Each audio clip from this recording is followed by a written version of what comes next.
So hi everyone, and welcome to Conscious Business Connections, brought to you by the New York City chapter of Conscious Capitalism. My name is Joe Laranjeiro, and I'm joined today by Ashley Taylor of Regenerative Resource Network, located in Brooklyn, New York.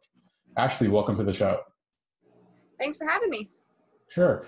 So Ashley, as you know, conscious capitalism is based on a relatively simple idea that when practiced consciously, businesses can truly elevate humanity. At the core of this philosophy is four tenets. One's around higher purpose, another one around stakeholder ecosystem. There's conscious leadership and conscious culture. And through a commitment to these four principles, we believe that we cannot just alleviate, but also transform so many of the challenges that we face today as professionals and as human beings. And in this video series, we're engaging organizations like Ashley's that have used these principles so that others can learn from their experiences and hopefully adopt some of these same practices within their own companies. So with that said, Ashley, please tell us a little bit about Regenerative Resource Network. Sure. So my name is Ashley. I'm a creative researcher by trade, and I was previously an entrepreneur in the blockchain space. And then I still continue to work and do consulting around regulation of the technology and design responsibly for technology. But I also have a passion for fostering regenerative culture. And that's why I started Regenerative Resource Network.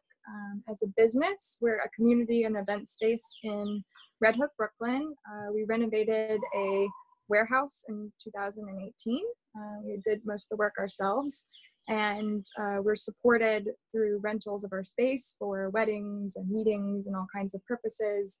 And then we give back to the community with the mission of fostering a regenerative culture. Very nice. So one of the things we speak a lot about in conscious capitalism are values. We view these as foundational kind of operating guidelines that we live by, but they're also particularly easy to abandon when times get difficult, I think, as we all know.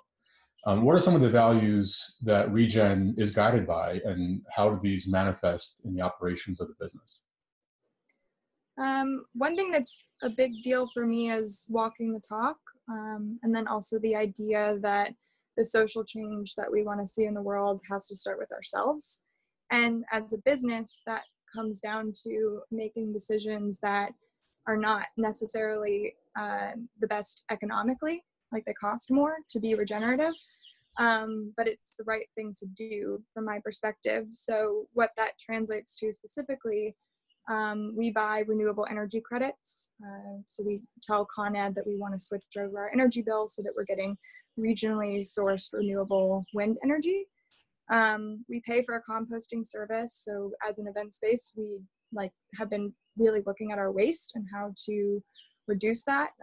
One of those is composting. Like composting, actually, if you send your food waste to the landfill, it breaks down into nitrous oxide, which is not good for the environment. It's even worse than carbon dioxide.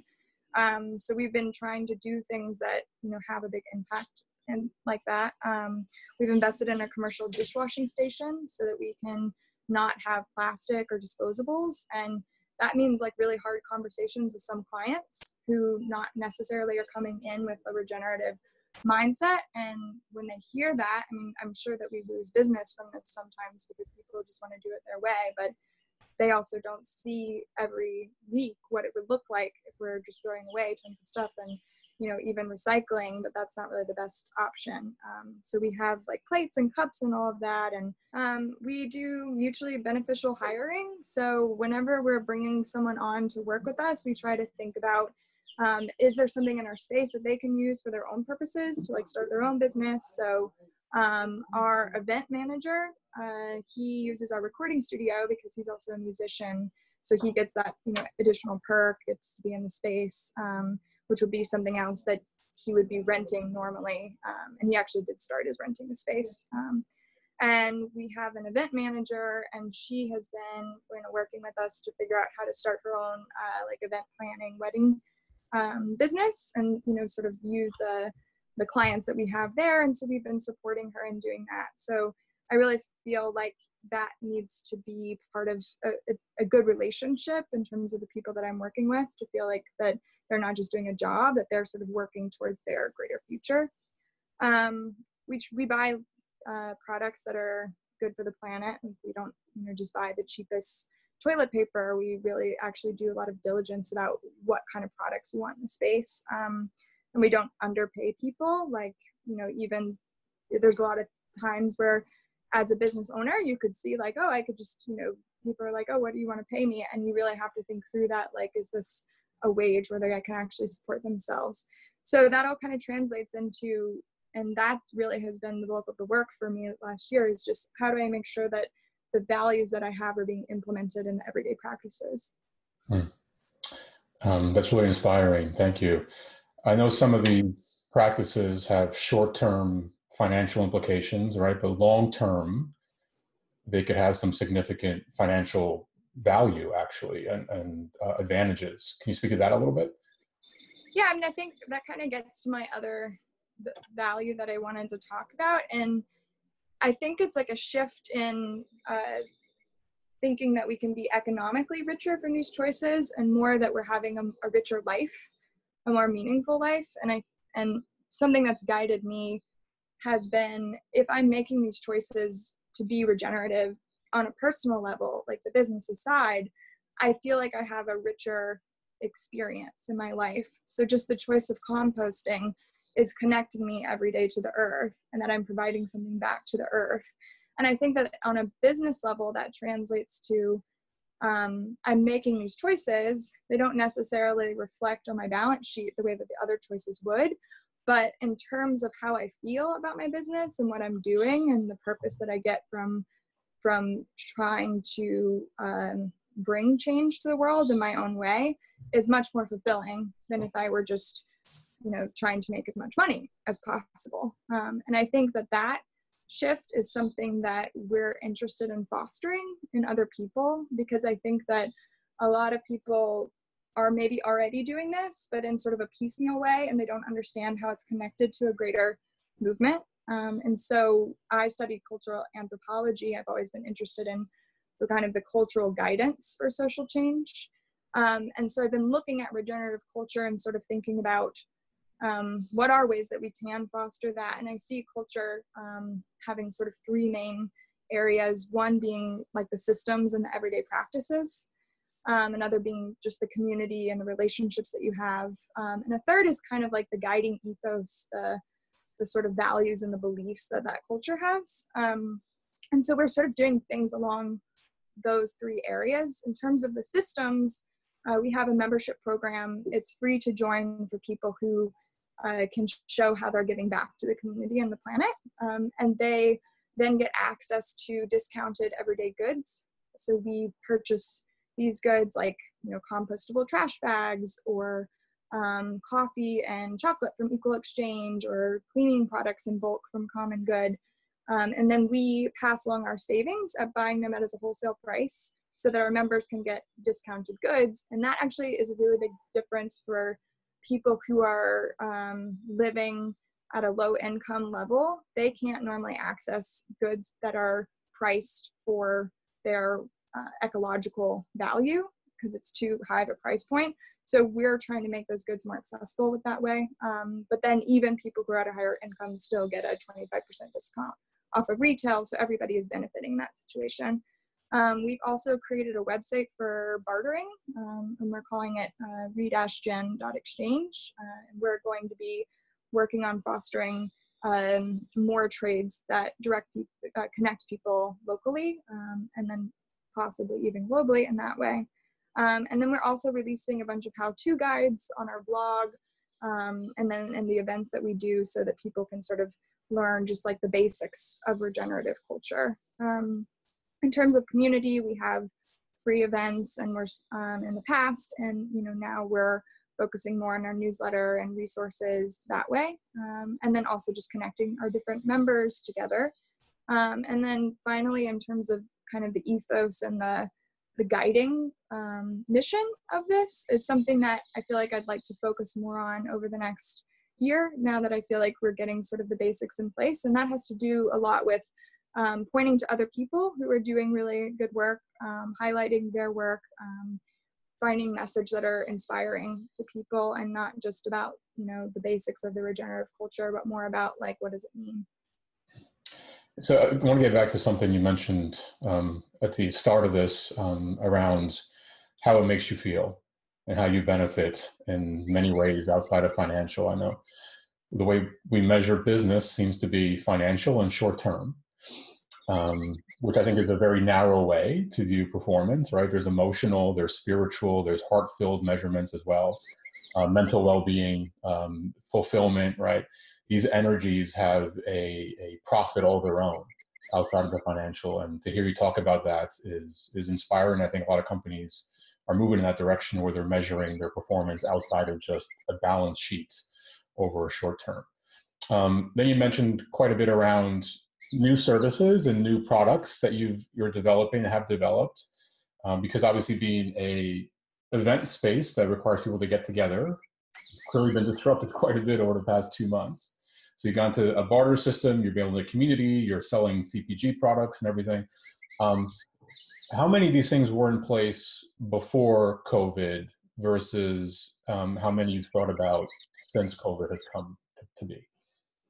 I mean, everything I had sort of thought about before, and even the barter website, I built it and I started building it in 2017 as a way to teach myself how to program. And I had a tutor that I would work with, and I'd say, you know, I want to do this. And then he would break down, well, this is sort of the way that you have to think about programming, something like that. And I felt like then it just wasn't the right time. I mean, people sort of bartered here and there, but it wasn't really, I think, on the forefront of people's minds of something that they needed to do, unless they were just that kind of person.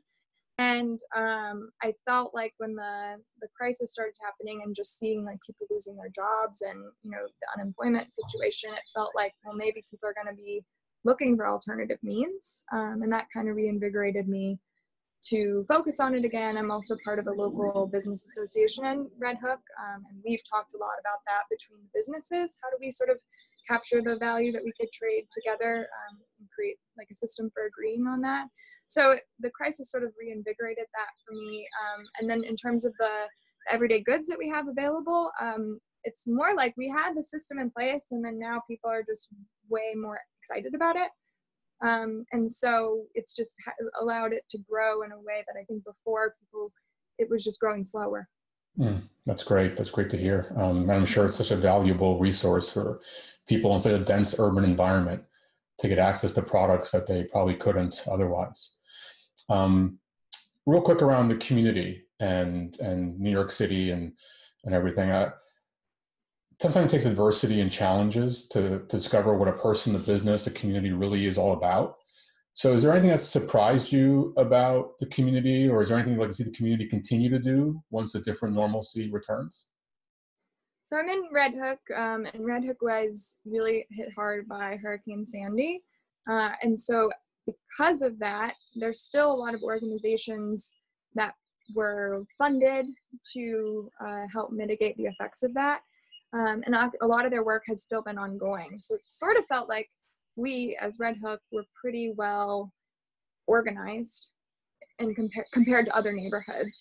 But still, I think what surprised me was not just that, because I sort of already knew that, and that's the reason I wanted to live there, because I felt that the community was very rich there, but that the creativity that then comes out of it. So I'm realizing that it's not just about people being organized and ready and prepared. It's also about, we have to constantly be on our toes and thinking about what are things that we can be doing with those organizations, with those resources and those people.